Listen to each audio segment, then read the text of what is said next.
It was an August 13th night, in a place next to the Columbia Salsa branch, in an old cabin where Jeremy lived, an old man and his granddaughter Natasha were caused to sleep, and Jeremy could not sleep, so he asked his granddaughter to tell him a story.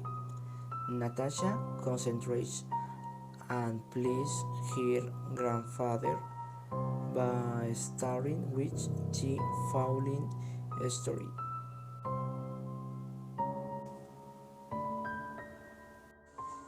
Once upon a cold night when it was raining a lot in a residential complex, a young college student was sleeping in his apartment, but suddenly he was awakened by sounds he heard in the hallway.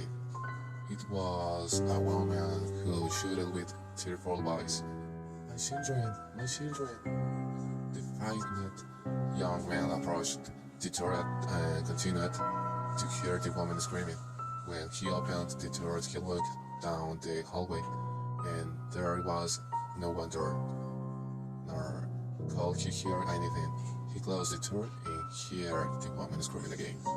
He immediately opened the door again, but he did not hear or see anything.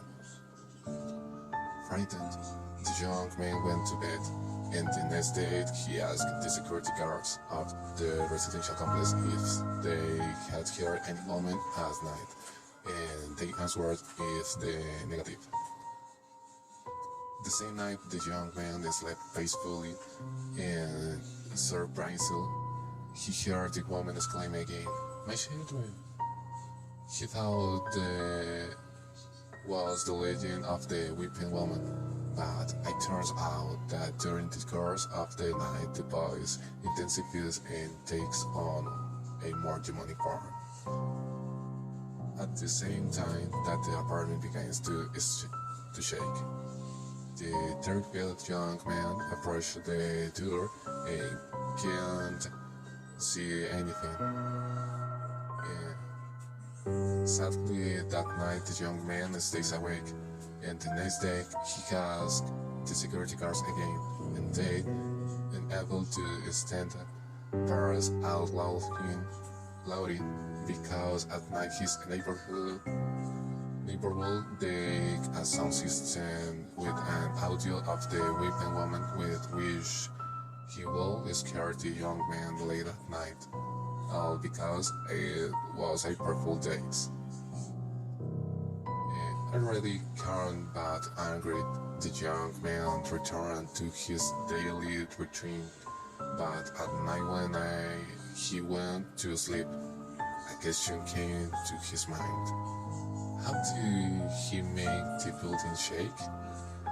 He woke up frightened, and suddenly the woman with a demonic voice dragged him under the bed. Shortly after the story, Jeremy was frightened by his granddaughter's story, but she reassured him, saying, "Enjoy a story, Grandpa." Grandpa, without any other choice, calmed down and went to sleep, as well as Natasha. In the course of the night, Jeremy felt a touch on his hand.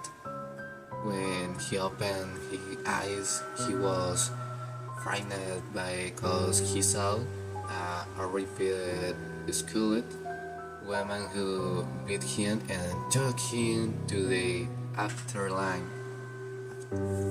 On the morning of August 14, Natasha was saddened to see that her grandfather had died of cardiac arrest.